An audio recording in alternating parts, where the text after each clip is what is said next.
A T-card screen is the absolute heart of a workshop. So you should be checking this at the start of every day, and whenever you're wanting to have a snapshot of what's in and where, and throughout the day when you're managing bookings.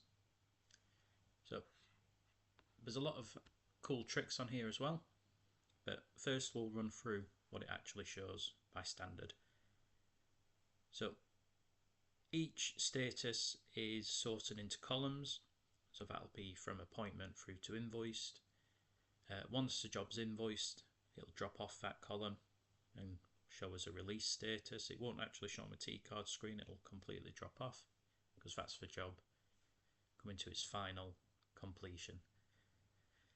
It shows real key information like job numbers on each T-card tile, registration numbers, and also customer names.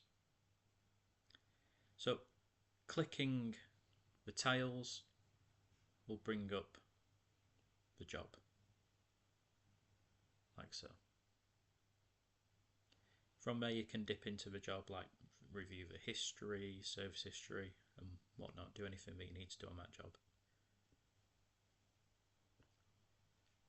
So the T-card screen has a few handy tricks, and this is in the way of categories. So you can add additional columns, which is done in service parameters.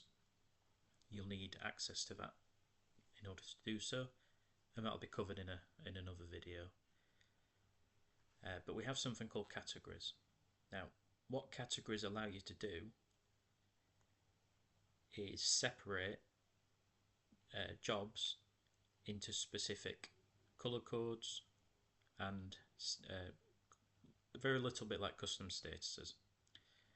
So if I look at awaiting supplier authorization, it'll filter any jobs set with that category. Now there isn't at the moment, there isn't any jobs at the moment with that. To get back you just simply press category. So let me set one up and I can show you what it actually does.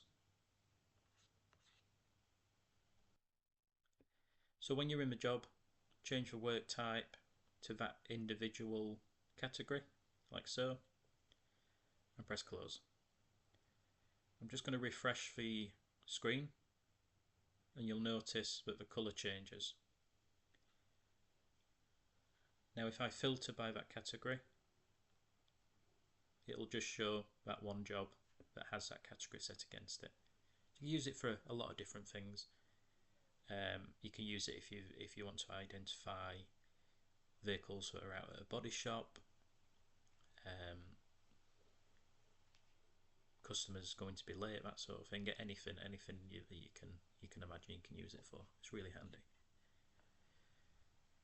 handy. Another key thing to look at is your workshop diary.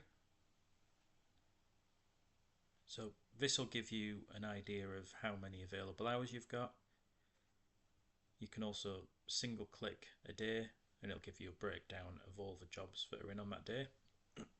You can also manage MOT loading if you've got MOT bays, review statuses of loan cars, any technician hours. So for instance, if a technician was on holiday, it's showing here as being on holiday.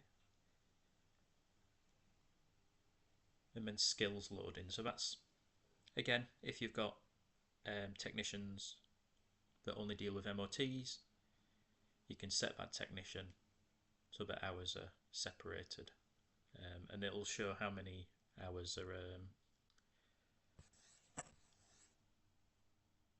how many jobs fall within that skill as well. So you can get a more detailed snapshot of a workshop diary. To do that, you double click one of the days and that'll open it up on screen, like so. You can also add notes onto the days. So if a technician is off, for instance, we'll go for the Friday, just add a note saying Steve is off, press OK, and that note will appear on your diary. So yeah, that's the T-card screen and your workshop diary. Thanks for watching.